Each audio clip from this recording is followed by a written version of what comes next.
Good morning, everybody. Welcome to Outside the Box Score with me, Mark Rowlands, your home for local sports in Syracuse, right here on the Score 1260. We've got a great show for you today. It's always a great show, especially when Josh Boehme is here Howdy. co-hosting with me. Howdy, howdy. You are the unofficial co-host of this show. Thank you. This is what, your fourth time? Yeah, I think so. Yeah, third or fourth time.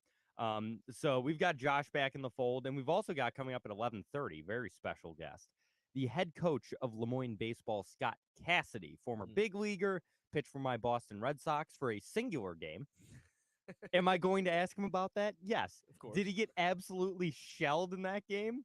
Yes, he did. He gave up 3 earned runs in 2/3 of an inning. He'll remember that. I'm sure. I honestly want to ask him about that and see, like, Yeah. who was against, like, what happened. What happened? Do you remember this game in 2008? Oh, Reds or whatever it was? 2005. Okay. It was Way 2005. back, yeah. Yeah, but What yeah, happened? pitched 3 years in the big leagues, 02, 05, and 06. We were talking pitching the postseason for the Padres in 2006. Yeah. And has done a great job at LeMoyne. 289 wins, 230 losses. They made a run to the Super Regionals in the D2 College World Series this year. And now he's going to have a chance to make the Division I College World Series in coming years, joining the God, what's the name of the conference with Bellarmine and it's not the MAC. no, it's not the MAC. The MAC wanted LeMoyne. The Mid Atlantic. No, it's is it the NEC Northeast Conference? Yeah. Yeah, that's it. The NEC, because they're in the NE10 for Division 2. They're going to the Northeast Conference in Division 1. So we're going to talk to him all about that. Also, just inducted into the Greater Syracuse area Sports Hall of Fame. So big news for him. Obviously, went to Liverpool High School, played at LeMoyne before pitching in the big leagues. So a lot of things to talk about with Coach Cassidy. I've got some things to talk about as well, and we'll do this after we take our first break here. On Thursday, I had the absolute pleasure of going down to the Pro-Am for the Dick's Sporting Goods Open and walking 18 holes with Bernhard Langer. Bernhard, of course, 2-time Masters champion, the first world number 1. Is that right? Yeah. What year was that? 84, I think. Wow. When they first started doing the official world golf rankings, he was the first world number 1. Wow.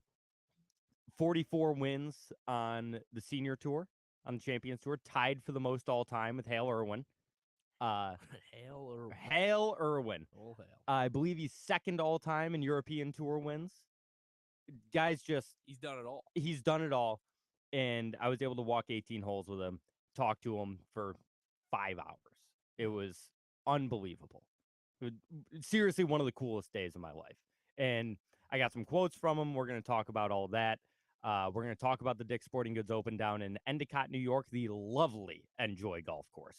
Oh, my God. I had never been down there. My dad and I have been planning on playing it the past few years. We've never gotten around to it. And it is stunning. What a great course. For a public course, too, it is in such great condition. It's a really interesting layout. I want to look up and see who designed it. I'm not sure if it's, like a Donald Ross or something like that. Footprints all over the Northeast. He does. I mean, he's got footprints all over here. I mean, Bellevue, and it's fun. Quick Donald Ross story. This is pretty funny. So there's a course that my dad and I play a lot out in Tully. It's called Hillendale Golf Club. Okay. And it's a regular old public course. It's only got 9 greens, but there's 18 different tee boxes, so you can and we know the owner very well. He's close friends with my dad, so we just go out there and play 45 holes. And as one does. Yeah, as one does. Okay. Skip around, do whatever we want. Nice. We love it out there. We have a blast.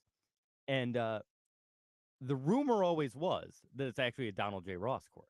Is that true? It turns out it is. Okay. I heard the story from a guy I work with at Bellevue, Lenny. Shout out Lenny. Love that guy. Go Lenny. 74 years old, is working at Bellevue. Like, he just shows up whenever he wants. Love the game. He's awesome. We've played golf together too. He's a good player. Okay. He's a member out of Timber Banks. And so I'm talking to Lenny, and I mentioned Hillendale. And he goes, that's a Ross course. And I was like, I heard that it could be, Yeah. In Jim is in the chat. He goes, "Is it wrong to only show up on rainy days asking for a golfing friend?" Yeah, I was gonna say we missed you the past couple weeks. It's been beautiful out, so that makes sense as to where you were. I get it, Jim. I totally get it. I'd be out there if it was not like if I didn't have this. Yeah, I'd be out every Saturday playing. But he goes, that's a Ross course. And I was like, I heard that, but I wasn't sure. He goes, no, it is. I was like, what's the story behind that? He goes, Donald Ross was sitting in the bar here at Bellevue, and when he was flying in, he saw this patch of land out in Tully, and there was nothing there, Yep. no farm, nothing, just land. Yep. And on a cocktail napkin in the bar at Bellevue, designed Hillendale Golf Course. Wow. Like just design 9-hole layout, like just design 9 holes on a cocktail napkin. And this is one of the greatest golf designers of all. I mean, Yeah. I'm done. This guy, he gets a lot of credit. I think Donald Ross gets a little too much credit Well, sometimes. Pinehurst is Sure. like he does a lot of great things, but it's like, you put out 500. You're gonna gems. you're gonna get a few good ones. I can design a couple courses. See what happens. But no, he's great. Yeah, but it's just one of those things. Randomly, just did it sitting in the bar at Bellevue. What an awesome story. Yeah, just an old wives' tale almost. Just like, oh, you've heard the one about Ross at Bellevue, right? yeah. Like I was like, that's I couldn't believe that was actually the story. Wait, Enjoy does not have a great website, so I'm just gonna look up. Let's see, Enjoy Golf Club designer. It was first opened in 1927 under the original design of Ernie Smith. So shout out Big Ern. Ernie Smith designed Enjoy Golf Club, and he did a fantastic job. It is a beautiful course. Water, very well placed bunkers. Yep. A lot of the greens are like somewhat elevated, like compared to the fairway. So it makes for really interesting approach shots. Not even so much to club up, just enough where if you leave it a little short, you're going to roll back a little bit. You're going to have like a really interesting pitch shot. Okay. It's really one of the better courses I've seen, and I had an absolute blast. We're going to talk a lot more about that, but we're going to take a break right now. Like I said, Scott Cassidy is going to be joining us during the show today. I just heard the doorbell ring. I'm wondering if that might be him, so that's why we're taking the break right now. So stick around. A lot more to come here on Outside the Box Score with me, Mark Rowlands, your home for local sports in Syracuse on the Score 1260.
And we're back outside the box score with me, Mark Rowlands, right here on the Score 1260, your home for local sports in Syracuse. Very pleased to be joined by a man who recently just got announced inducted into the Syracuse Sports Hall of Fame. He's a great college baseball coach here with LeMoyne. Scott Cassidy, coach, how we doing? Doing great. Thanks for having me on. Yeah, pleasure to have you. We were just talking during the break about a few different guys on the team, and just the landscape of college sports in general. And it's interesting because we were talking about a buddy of mine who's transferring, and you were saying the transfer portal even hits you guys hard as a Division II team. You said, I believe, just feels like you're a JUCO for the bigger schools. Yeah, it's a tough thing. It's kind of changed the landscape of the sport, really, and it's like you hope you can develop kids at our level to help you, as they get to be junior, seniors, and then nowadays it seems like you can develop a kid, and then if he pops, then it's basically like you said, free agency Yep. for the bigger schools. So it has hit us a couple times already, and I don't really see it changing throughout the entire landscape of college baseball. Yeah, and the example we used was Tommy White going Yeah, from yeah. NC State to LSU, and of course just hit the walk-off home run the other Yeah. night. That was insane. But I want to talk about the run you guys made. You guys made a little national run this year. It was the Super Regionals, correct? Yeah, we got to the supers after we won the regional. Yep. It was a really good year for us. Yeah, you guys were really just rock solid. What would you say the strength of the team this year was? Honestly, I think the strength of the team was the community of the team, the culture. Mm-hmm. We've preached that for a few years with our guys, and we've had teams in the past where you have different silos of kids that do their own thing. This team kind of played for each other, with each other. They knew if they didn't get it done, somebody else would. And we went through stretches during the year where, after 20 games, we were 9-11. After 30 games, we were 15-15. Yeah. And then they just believed, and they started playing really well, and we put together a really nice run towards the end.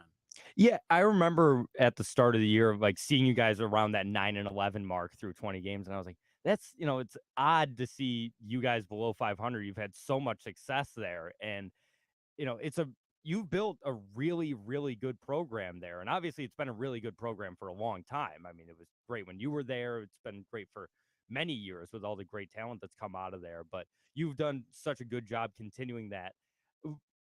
What led you to, take this job, be the coach at LeMoyne? Was it just, obviously you went there, but especially taking over, were you directly after Dick? No, No? there were a couple of coaches before me. I was actually a player here when Dick Brockwell's last year, and then I was under John King for a couple years, Mm-hmm. and then Steve Owens took over for 10 years. That's right, Steve. So yeah, I followed Steve Owens. Mm-hmm. Was it, did you take anything from the 1 year you played under Rockwell, where it's, that's the guy to emulate if you're going to go into the coaching world? It seems like a guy who did it for as long as he did and coached, big leaguers and coached in Division I. Were you able to pick anything up from him when you were playing for him for a year? Yeah, he's kind of on the pedestal of coaching around here, not just regionally, but nationally. Like, he's well known for what he's done here and the program he built here. I was fortunate enough to play for him, to see how he, handled his practices and his team just in general. So I was lucky in that regard. And I'm in here 13 years, and I'm still trying to make sure that I do everything right. Yeah. Because it's something that he built, and I want to make sure that since I was a player here and went through it, I want to make sure that we continue to be a nationally recognized team. And it's going to be a lot easier because obviously you guys go in D1 next year. That's got to how do you feel about that? All of a sudden you're going to be a Division I college baseball coach. That's got to feel pretty cool. I love it. I always think that you want to play at the highest level and see what you can do at the highest level. And I think that we've competed really, really well at the D2 level. I played here at the D1 level. We had a ton of good players come through here. You talked about it, having some big leaguers come through here. We've had a big leaguer come through at Division II in Josiah, but going to Division I, now we're going to play a different group of teams, and it's going to be exciting. And I'm looking forward to it. And I think that it'll be a challenge early in this transition period, but I think that in the long run, I think it's going to be a really good fit for the college. What I think it's, and I saw you guys are going to be able to play in the conference playoffs, right? Wasn't there an exception made by the NCAA where they'll let you play or it was probably the NEC that made the exception, but they'll let you play in the conference tournament, correct? Yeah, the ruling is that it's up to the conference for Yeah. theirs, and usually it's 4. Mhm. Originally, we heard they were going to bump it down to a 2-year ban, and then they voted and they let us in right away, which is huge for us. Yeah, and I always thought that was a stupid rule. I'm going to be honest. Like, if you just go into D1 from D2 and you're good enough to not only play in the conference tournament but have a chance to win it, like, let's say you guys win the conference tournament next year and then you just can't move forward. Right. That's ridiculous. Yeah, you know what? I say the same thing because it's like if you're coming up a level, Yeah. you should be able to play if you make it. And I can understand it coming down a level. Oh, You for have a sure. Division 1 team playing Division 2. Absolutely. That way, I just don't get it. I don't get it either. Speaking of, you mentioned him, Josiah Gray. First of all, I love watching this kid pitch. I mean, he is nasty. I can't imagine, watching him when he was, pitching against D2 competition compared to Major League Baseball hitters. How do you feel? He's done such a great job. I know a little bit of a rough year this year with Washington at times, but, get to have a guy pitching in the big leagues and you get to watch him every 5th day. That's got to feel pretty cool. Yeah, it's awesome. You feel good that he's there representing our school, but just the kid in general, he's just a really down to earth, hardworking kid that people root for him, and he's had some bad outings. I don't say bad outings, some rougher outings in the last couple, but he's still got an ERA in the mid 3s. Yeah, and in 3 weeks ago he was a mid 2. Yeah, where I'm thinking, man, he might be the all-star representative for national. He very well could be. Now he's had a couple rough outings. His ERA got inflated a little bit, and they got a couple of position players that are starting to get a little bit hotter. So, but it was funny to think about that could happen, and you just super happy for him. Yeah, and how about in terms of was he always like 95, 96? He's not a very big guy. No, he's a strong kid. He's only about 6 feet. Yeah. Maybe 6'1", maybe. I mean, probably closer to 6 feet, but he's just wiry, strong, and he's strong. Like, he's gotten so much stronger since he's left college, too. But he came in, he had a live arm. He was probably, upper 8s a little bit. Yeah. But he came in primarily as a shortstop that pitched a little bit. And he just popped. Like, his freshman summer, he just started throwing low 90s, and he came back. He was 94, 95 his sophomore year when he was closing for us. And then he goes into the rotation his junior year. And his last game in the regional of that year, he threw a complete game, and I think he didn't throw a pitch under 94 in the last inning of that game. Oh. So, yeah. Just we knew easy, he was gone then. Easy gas. Yeah, all of a sudden it's like, oh, yeah, that's your tryout for a big league club. There you go. You got another one too in the minor leagues, right? Ryan Murphy's still playing in the minors, correct? Yeah, Ryan came. He was a freshman. I mean, I should have won a national championship. Now that I think about it, I had Ryan Murphy and JoJo in the same rotation that year. Yeah, I mean that's. But Ryan had a really good year for us. His draft year was the COVID year. Yeah. So there was only 5 rounds. So like, he got drafted in the 5th round, and I'm like, that is awesome for a D2 kid to go. Yeah. That day. It was awesome. So he's done really well. He was kind of on the fast track. He had a really good first year where he was actually named like the best command in the organization, and he got pitcher of the year in the minors. San Francisco? Yeah, that's what I thought. Yeah, and then he had a good year the next year, and then this year he's had a little arm stiffness problem, so he's kind of come back from that a little bit, and he's having an up and down year right now, but he's just got good stuff, and just a 3-pitch mix, all for strikes. And, so we're looking forward to him kind of straightening it out, and he's got a shot too to make it, I think, down the road.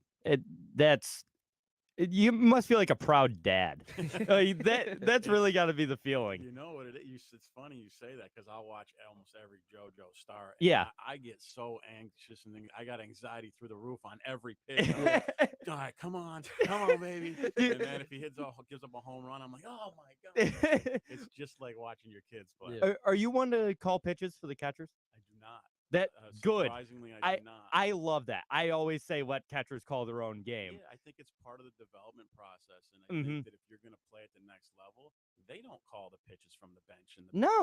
So you better learn how to handle like at bats and read hitters and do all that stuff. So what we do is we'll keep an eye on things. We'll talk to them maybe in between the innings or after the games and say, hey, what are you thinking there? And I'm kind of a firm believer that there's not really a wrong pitch as long as you execute what you're trying to do. Yeah, it can be the right pitch in the wrong location. Yeah, and exactly. Yeah. Now, that there are certain times where kids just can't hit a breaking ball. Yeah. Well, yeah, it's that's right in front of our face. Yeah. But that's part of the development process, and I think that's why that those two guys had success right away in the minors is because they're not going based on what somebody else wants. Yeah. Do you when you're watching a JoJo start, do you sit there and you're like, all right, you gotta go curveball down and away here, and then then he throws the fastball up and in and still gets the strikeout, and it's like, all right, no, maybe these guys know a little bit better. It's funny because I was watching. They have that young catcher Ruiz up there. Yeah, Keybert. So yeah. now you have two young kids at the same time, and I'm watching pitch calls. I see the catcher signs. I'm like, oh no, don't throw that one. But they started to work really well together now, so they're starting to know each other, what they want to do, and they're doing. Really well. I mean, they came up together, didn't they? Weren't they both part of that trade from that Dodgers? Yeah. Why am I drawing a blank on? It was the Gray was a Reds prospect. But he went to the Dodgers. He went to the Dodgers. And then it was the Scherzer. The Scherzer deal. Yep. Was Trey Turner? Yeah, the Scherzer Turner. I forgot that Scherzer pitched with the Dodgers. That was a weird 6 months. Not even 3 months. I wanted to ask you about your time in the big leagues. Yeah. It's strictly because you pitched one game for my favorite team. I'm a Red Sox fan, and sorry about that. Well, that's the thing. So I'm a Red Sox fan, and I look, I'm like, oh, he pitched for the Red Sox. I'm looking at the Baseball Reference page, and I see one game, and I see ERA 40.5. Who was it against? Do you remember? Oh, I remember. It's funny because we were playing Baltimore. And my in-laws, they came to the game. Oh no! I talk about this game all the time to people. The very first hitter of the inning hits a long fly ball that I to this day think should have been caught by Johnny Damon in the outfield. And it ends up going track wall. It was a high fly ball, and the guy gets a triple, right? Yep. I remember this. They bring the infield in, and I get a nub job off the end of the bat, and it lands on the back edge of the dirt. I'm like, this is not going well for me right now. Next guy hits a double, and I end up I'm coming out of the game. I think I only got one out that inning. And then I actually got sent down a couple days later. Oh, it was no. leading up to the All-Star break. I don't know if you remember this, but you probably do being a Red Sox fan. Schilling went to the bullpen briefly. I was the one that got shipped out when he went to the bullpen. Oh, really? Yeah. So it was All-Star break on the plane. I'm like, hey, he wants to talk to you. Yeah. One shot. Those damn Orioles, man. Well, hey, if you get bumped for the big shill, it's right.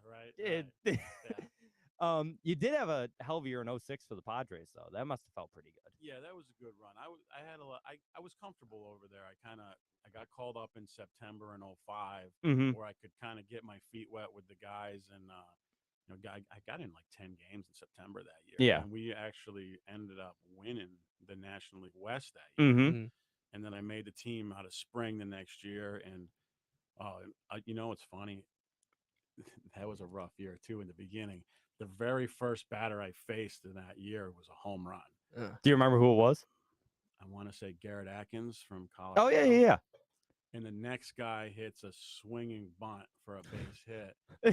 And it's Baltimore all over again. What's going on here?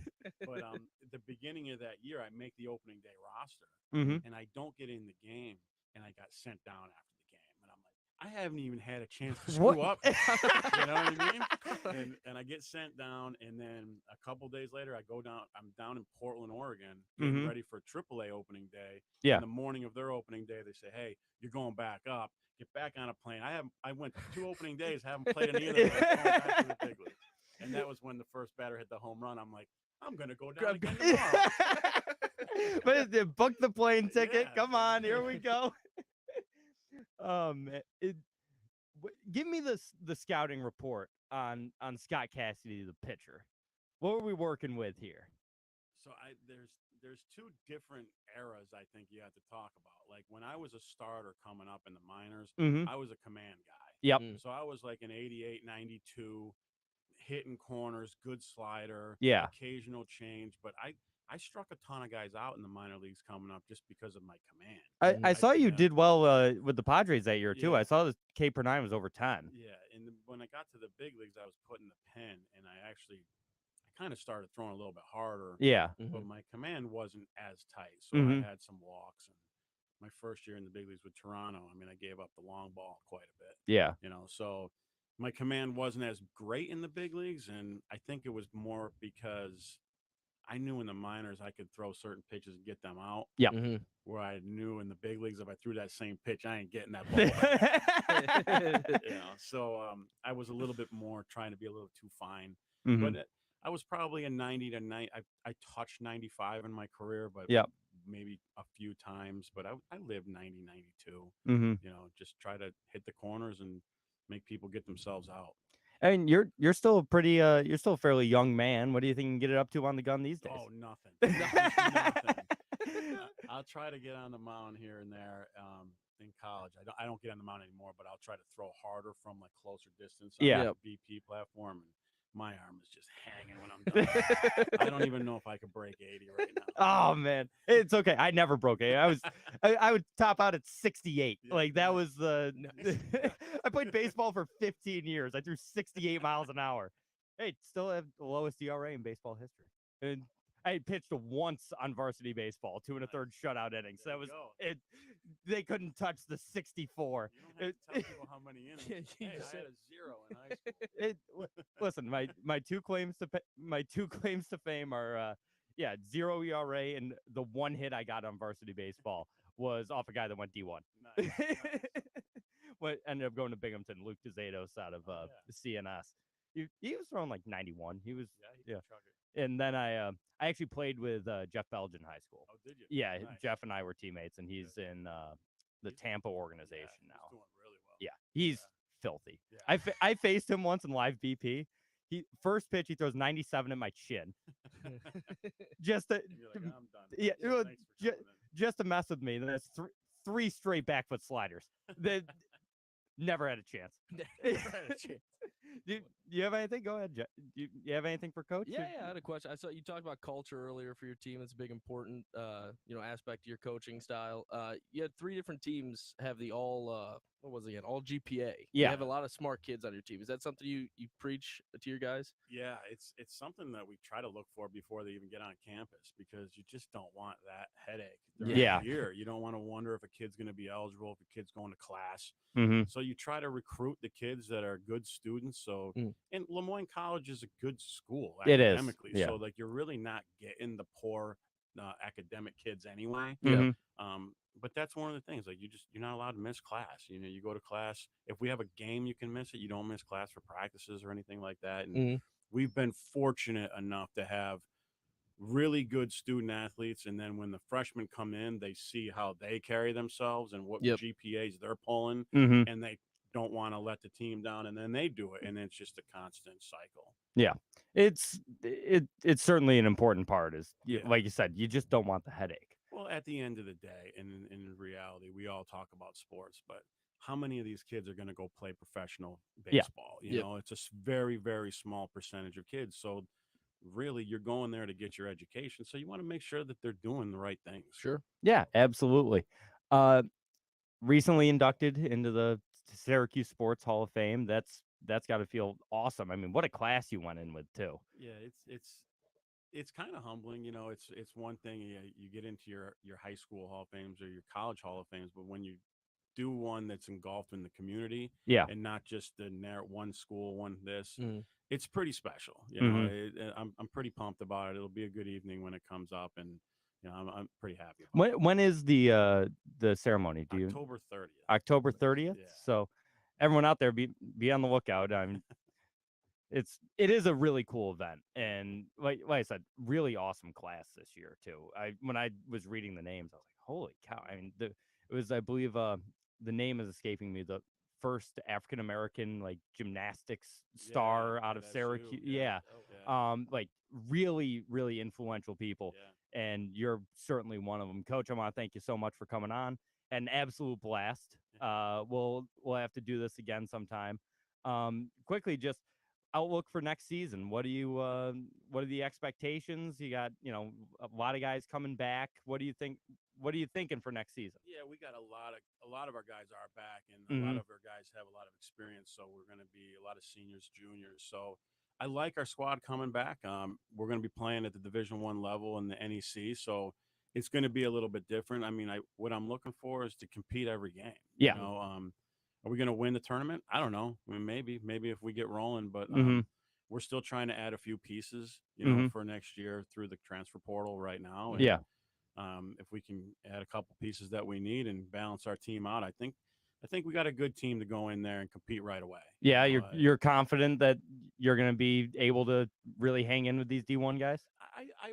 I like to think so. And I think it's a matter of, like, do we have a bunch of guys that are 94, 95? No, but we got a bunch of guys that can pitch, and if we carry ourselves the right way, prepare the way we need to, I don't see why we can't compete. Again, like, we're always hopeful to win. Like, our goal right now is to win the conference championship. Yeah.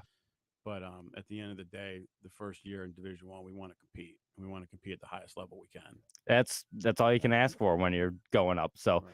But yeah, Coach, want to thank you so much. Had an absolute blast. It was a pleasure having you on. We'll hopefully, like I said, we'll get together and do this again, because sure. I had a lot of fun. That's Coach Scott Cassidy, head coach of LeMoyne baseball. We'll be right back with. We're still going to talk about the golf. We're going to talk about a lot of other things here on Outside the Box Score with me, Mark Rowlands, your home for local sports in Syracuse, right here on the Score 1260.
Yeah, we gotta find that. Yeah. We gotta find that game. Yeah, Damon. That's. I've said it to this day. I really think he should have got that ball. That was what a great. What a good fun guy. Mm-hmm.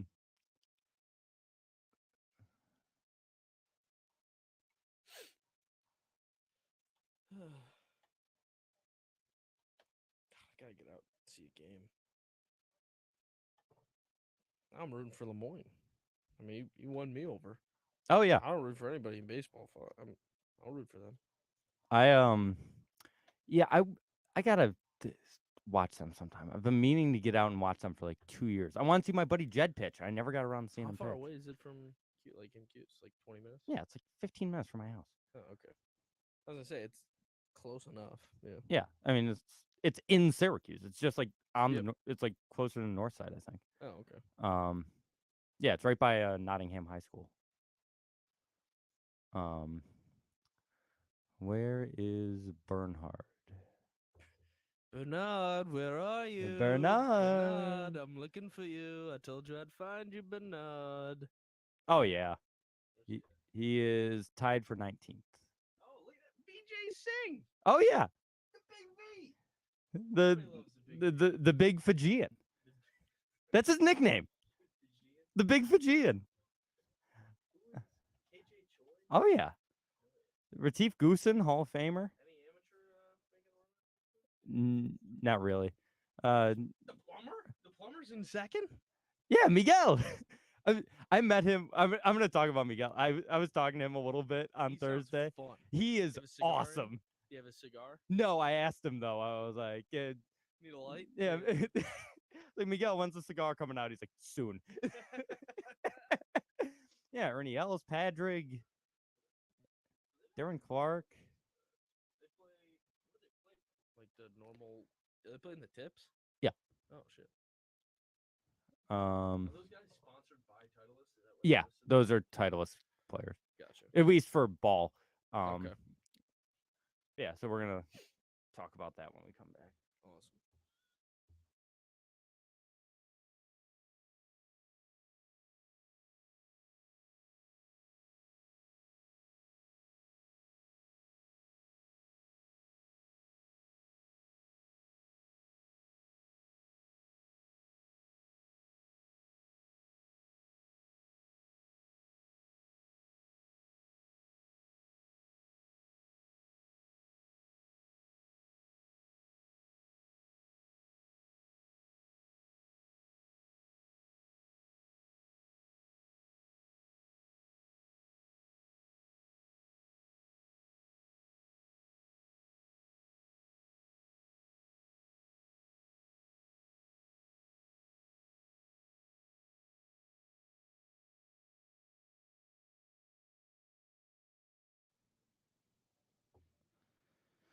And we're back outside the box score with me, Mark Rowlands, your home for local sports in Syracuse, right here on the Score 1260. Great conversation with Coach Cassidy. Awesome guy. That guy rules. We were just talking during the break.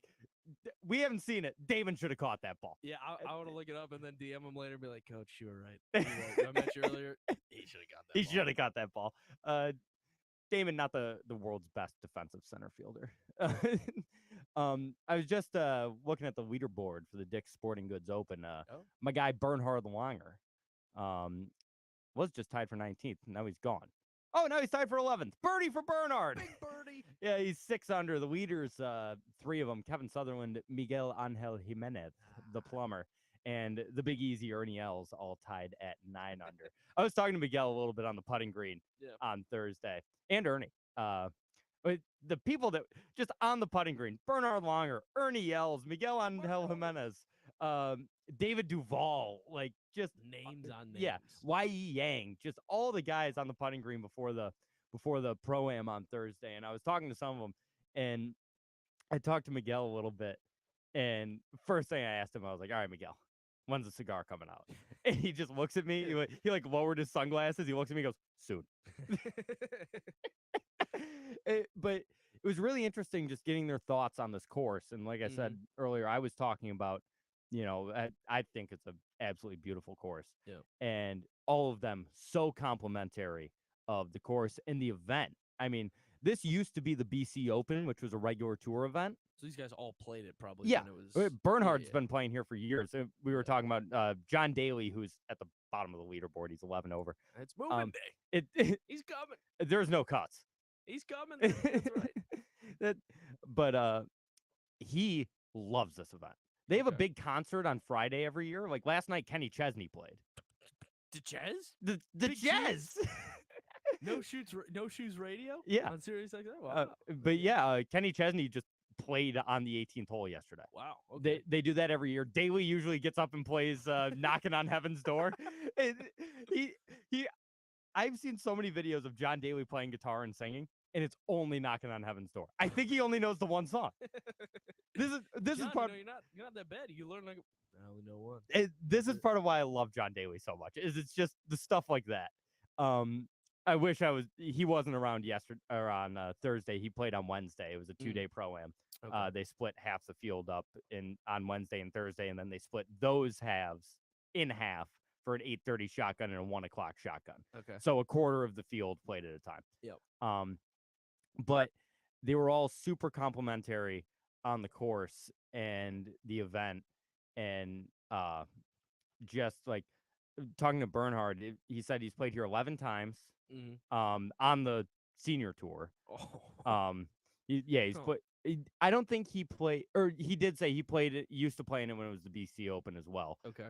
But yeah, he's played in the Dick's Sporting Goods Open 11 times, and he won it in 2014. We were talking about that, and I asked him basically if the solo record for Champions Tour wins was in trouble this week. Yeah. Because Hale Irwin and him are tied with 44. And I was like, so, is Hale in danger this week? And the quote was, I tweeted it out, but here's the exact quote. Yeah, for sure, as long as the putter gets hot. It's all about the putter. And during the Pro-Am, he shot a 68, like just him. Yeah, not bad.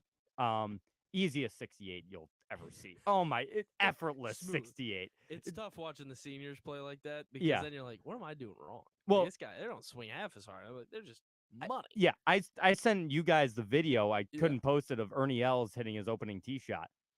Smoothest swing in golf. Unbelievable. Still. Also, TV does not do him justice. He is a large man. Yeah, he looked tall in the video. He's 6'3". Okay. Yeah, he's all of 6'3". He's tall.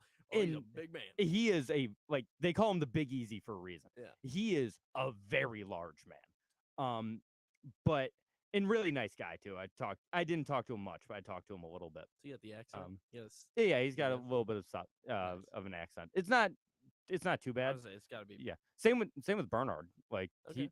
he's German, but he doesn't have a super thick German accent. Did Langer, is he now your new favorite senior on tour? I mean, he already basically was just because he's unbelievable. When the Masters comes around every year and you start looking at the seniors you were playing, there's one name, me and my dad, and there's one name we'll all throw out, Sandy Lyle. Oh, love Sandy Lyle. He gets thrown around a lot. Yeah, he's like 78. Yeah, he's not playing. He's just coming He just this was his last Masters. Okay. I believe. Yeah. Him and Larry. He almost made the cut this year. Yeah. And Larry Mize? Yeah, him and Larry Mize, this was their last Masters. Okay. I remember Bernhard a couple years ago when Bryson was doing like the Bryson thing. Yeah. The two of them got paired up for the final round. And so you had Bernhard Langer, who is max 265 off the tee with a driver in his hand, and Bryson DeChambeau who's trying to hit it 450 yards every single time, and Langer beat him. Oh. It was so funny. Langer was like 3 under on Sunday after making the cut. It was so funny. That was the ultimate. I've been around here a couple times. Yeah, son. yeah, and won there twice. Yeah. So, but yeah, he's been someone I follow for a few years now. Ernie just birdied. Now he's 10 under. For a while now, just because he really is an ageless wonder. Mm-hmm. He's 65 years old. And like I said, he shot a 68 on Thursday. Yeah. Easily could have been a 64. And that's where his quote about the putter comes in. He missed 4 birdie putts within 12 feet. He doesn't do that. Yep. Like guys like that don't miss that many birdie putts inside of 12 feet. And easily could have just gone out, shot a 64. And he wasn't even great off the tee. Mm-hmm. Like he found himself in the rough a couple of times. Like kind of scramble. Yeah, not in trouble. Sure. Like he never found himself in trouble really, which is hard to do on that course because there's a lot of trouble. I was like tree coverage. Yeah. There's trees lining every fairway. New York and court. Yeah. I figured it's beautiful, but it's very easy to get in trouble on that course. And never found himself in trouble, but clearly didn't have his best driver game going. And he was trying out a few different drivers too. It's a Pro-Am. So yeah, he had like 3 drivers with him and 260 degrees, like just trying stuff out. Weird. I guess maybe just whatever works that weekend. Yeah, and they're all like, he's sponsored by Tour Edge, so they're all Tour Edge drivers. And right, but like they just came out with a new one yet. So I'm sure that's what he was trying out. Yeah, too. yeah, that might be it. Maybe he was trying out the new one, or because I'm sure a lot of these guys who've played with the same thing for 20 years. Yeah. Or whatever. Like I like my ping, I like this, whatever. So it's just an odd thing to see. It's but yeah, so he's trying different things, but he's just money. The first hole, He's just money. The first hole he played, he teed off on 10. Okay. Like I said, it was shotgun. So the 10th hole is 320 yards, 330 yards, all downhill, and he just knocks a 3-wood and 5-wood or something into the fairway, and he's got probably 110, no more than $115 in, and just sticks one, like for second swing of the day. And he's like 8 feet, makes the putt dead just center. Disgusting. It's almost annoying how good these guys are at golf. Especially because, like, as you get older and you lose the distance, like, he's not sticking one with a wedge like that. Well, actually, he probably was using like a P wedge. Yeah, that was like a pitching wedge. But like, I'm sure they do it. What I was about to say probably still works from like 140 out. You know, they're not using the P wedge anymore. They're using an 8-iron or an 8-iron, and they're still controlling the ball with such ease that makes an amateur spin their head. Yeah, more so him. Like he is not long. Sure. He never has been, but he's also not a very big guy. Yeah, like he's probably 5'10". Like I was maybe even a little taller than him. Like he's 5'9". He's not a very big guy, and so he was never very long. But these days, like I said, it's 265. Yep. If dead nuts downwind, like hit a hill. Yeah, it's he is not long at all. But like you said, the control. I mean, there was one par 3 that was like 100 and probably 75 yards. And he hit like a 4-iron, and probably 15 feet. It was spot on. Yeah, it was fun. Pin high, just a little left. I think he made the putt too. He's just, but for him, that's the case. Some of these other guys, Ernie Els is still like. Well, he plays on the tour still sometimes, right? Or no, not really. Okay. Because I know another like Cooch is another guy who's like on the seniors tour now, but can kind of still play on. Yeah, PGA, is Kuchar 50? I'm pretty sure he might have just turned 50. I'm gonna look it up. Matt Kuchar. No, he's only 45. So he's not there. No. Stars. It might be a Furyk. Oh yeah. That's sometimes. Yeah. Stricker. Is Stricker old too? Stricker is the best player on the senior tour. Okay, maybe he does nothing but win. He's not playing this week. Okay. But he's won the last. He let somebody else win this week. He's won like 4 out of the last 6 events. Is he chasing Hale Irwin in Longer? He will be soon if he keeps up this pace. I mean, when they just transfer over that early, because I mean, if you realize you can't compete with whatever, and they still could. I mean, Steve Stricker could still come in the top 10 at a PGA Tour, I'm sure. Yeah, probably. But the way he's playing right now. Yeah. But I mean, you just transfer over there and dominate the Champions Tour. The other one is Patrick Harrington. He is, because he's only like 51. I think he's a troll. I think he's a troll. He said something in Golf Digest the other day. Oh yeah, he likes to have fun. Did you see this? I saw there was something. I didn't see what the quote was. Okay, so they were asking him about how do you control your miss hits and how do you he's like, I've never miss hit a shot in my life. And they're like, well, what do you like the quote again, reading this in a magazine, he's like, well, what do you mean by that? And he goes, any shot that I've hit wrong, I wanted to do that. And they were like, Patrick's a fun guy. Yeah. I've never hit one wrong. I've never hit a bad shot. I watched him at the practice range at the Oak, and he was ripping driver. Yeah, 300 carry. I mean, he had a knee brace on or whatever. Yeah, but he's got a lot of speed. He's still got a lot of speed. He's like, he'll get up to 180 like ball speed off the tee, which is Justin Thomas like hits a 180 off the tee, like ball speed off the tee. So he rips it still. Yeah. He's probably the longest guy on the tour. Okay. Now that Phil isn't playing anymore with the, that whole situation. Yeah. But yeah, now that Phil is not on the senior Maybe tour he's back anymore, now. he could be back next year. We'll Who see how knows? that whole thing shakes out. Yeah. It was funny because Phil would just show up like 4 times a year and just win on the senior tour. Yeah. It was like, I'll play in 4 events and win all of them. Those guys must be like, oh great, Phil's here. Who's gonna finish second? Yeah. But yeah, he's probably the longest guy on the tour. Or go ahead. What's a purse look like for the seniors, like an event like this? I don't know. We're walking around with gotta be in like 50,000, 100,000. Yeah, I'm gonna look that up actually. I'm sure it's not millions, but somebody's walking away with 6 figs, I'd imagine, for winning this thing. Yeah, probably. I'm sure like the majors obviously take home more or whatever, but in 2021, the total purse was $2 million. Winners, event? Yeah. Okay. Winner's share was $307,000. Yes, I mean you win a couple seniors tour events, you make $1 million. Oh yeah, for sure. Stricker's lining it up. Yeah, Stricker's loaded. And he didn't win a ton like on the regular tour. No. I'm gonna check. He might be getting close to like his total PGA total just on the senior tour. Let's see. He's got 3 more wins on the senior tour than he did in the regular tour. Okay. He had 12 PGA Tour wins. He's got 15 on the Champions Tour. Jesus. He's just he's chasing hell. He's going. He's a young man. Yeah, he's 56. He's actually older than I thought he was. I thought he was more like 52, 53. Was he a Ryder Cup captain for a couple years? He was. At Whistling Straits okay. just a couple years ago. He's from Wisconsin. Oh, he did? Okay. Yeah. I thought Woodland was still for that. Or, no, not Woodland. Yeah, Woodland. Or No. Zach Johnson, sorry. No, Zach Johnson's this coming one. Gotcha. He's the next Ryder Cup captain. Why Gary Woodland's never touched a Ryder Cup team. I don't know why. He's also like 38. Why would he? Gary Woodland's the only name that sticks in my head constantly is like the one guy who won a major once. Yeah. Won a U.S. Open once, and just that was it. Yeah, fine. Good for him. Anyway, if you have the chance to go down tomorrow, it's supposed to be pretty nice tomorrow. Check out the Dick's Sporting Goods Open. They do a great job there. So many great volunteers. Awesome event. They run it great. And go check out my guy Bernhard Longer, who is just ripping it up on the senior tour. We gotta take a break. So we'll come right back here on Outside the Box Score with me, Mark Rowlands, your home for local sports in Syracuse, right here on the Score 1260.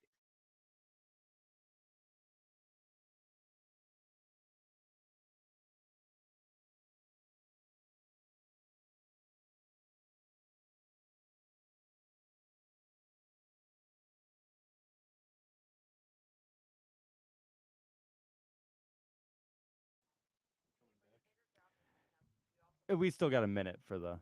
No, it's just a gym. Oh, it's not raining in Oswego. Yeah, you can probably get 9 in, Jim. But yeah, Tamarack. Yeah, well, that place is always soaked.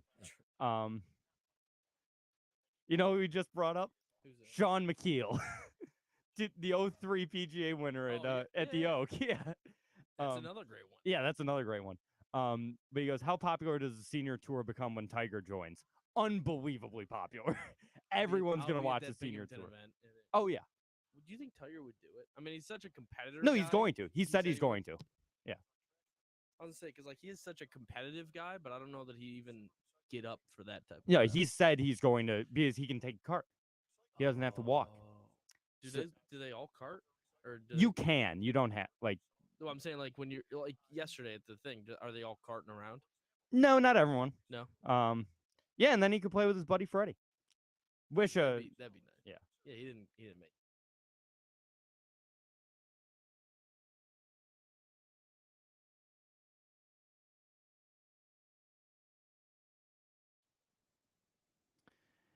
And we're back outside the box score with me, Mark Rowlands, your home for local sports in Syracuse, right here on the Score 1260. We were just talking during the break about when Tiger Woods joins the senior tour, and that's going to be electric. It's going to be must-watch TV. Tiger Woods in a golf cart? In his own. Oh, he'll have his own custom one, right? I mean, can you get? Do they drive around the same ones? Yeah, they use like just the club cars. I think Tiger gets a special one. Though? Probably. He gets a special one with it. Yeah, like he was driving around the match. Yeah, it's got the logo on it. That's what it should be. I mean, golf is just more fun when they let these guys customize stuff like that. I agree.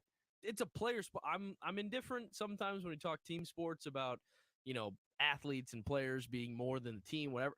This is literally a sport of just individuals. Let them do all the fun things they want to do. I have no problem with that. Yeah, I couldn't agree more because golf has a fun problem. Yeah. And it needs to. I'm not saying Saudi Live is the answer, but they got some good things going. They got a couple of good things. My thing is with that, I like the idea of, you got the music and it's fun, and my main thing is let the guys wear shorts. But I wouldn't want that every week. Like, I love the Waste Management Phoenix Open. Yep. They couldn't. I wouldn't want that every week. I get that. I think the tour should have like 3 or 4 events like Phoenix. Sure. Where, guys are just getting drunk, having fun. Like you had Harry Higgs taking his shirt off on the 16th green, which was electric. But golf needs more events like that, but I wouldn't want it to be like that every. Like, I agree. You can't do that like at Augusta. Like, Same with it's still golf. Same with the team aspect. I don't want teams all throughout the year. I don't need it. Fine, keep them, but like same thing. I'd like it kind of more rational. Like there's a couple events you do a team, because also I think that I wonder what effect it would have on when you go to a Ryder Cup or you go to a President's Cup even. does it lose its muster because you're used to this format more? Well, I don't know that I mean, it's still a Ryder Cup, of course it's not, but like, it's also different. Like what I think the tour should have, like speaking of like Ryder Cup format and stuff like that, and then we have to take another quick timeout. Is we got way behind on breaks today. Coach. Is I want there to be more match play. I love the one match play event, which this was the last one in Austin this year. Is it done? Yeah. It was a whole thing with the course. We'll talk about it. Okay. But it's I want more match play on the PGA Tour. I think that would be really cool. Anyway, we got to take one more quick timeout, then we'll come back and wrap things up here on Outside the Box Score with me, Mark Rowlands.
And we're back, wrapping up a very fun hour here on Outside the Box Score with me, Mark Rowlands. Sorry, I had to pay the bills there for a second. That's the thing when we have these in-person interviews, as much as I love them, and it was great to have Scott Cassidy in studio today. I mean, what a guy, what a coach, what an outing he had in Baltimore in 2005 for the Red Sox. I'm looking it up. I'm fine. We're going to find this, but I want to thank him once again. I want to thank you, Josh, for being my really unofficial co-host of this show. Great to have you back, and we'll be back 1 week from today here on Outside the Box Score with me, Mark Rowlands, your home for local sports in Syracuse. Have a good weekend. Peace.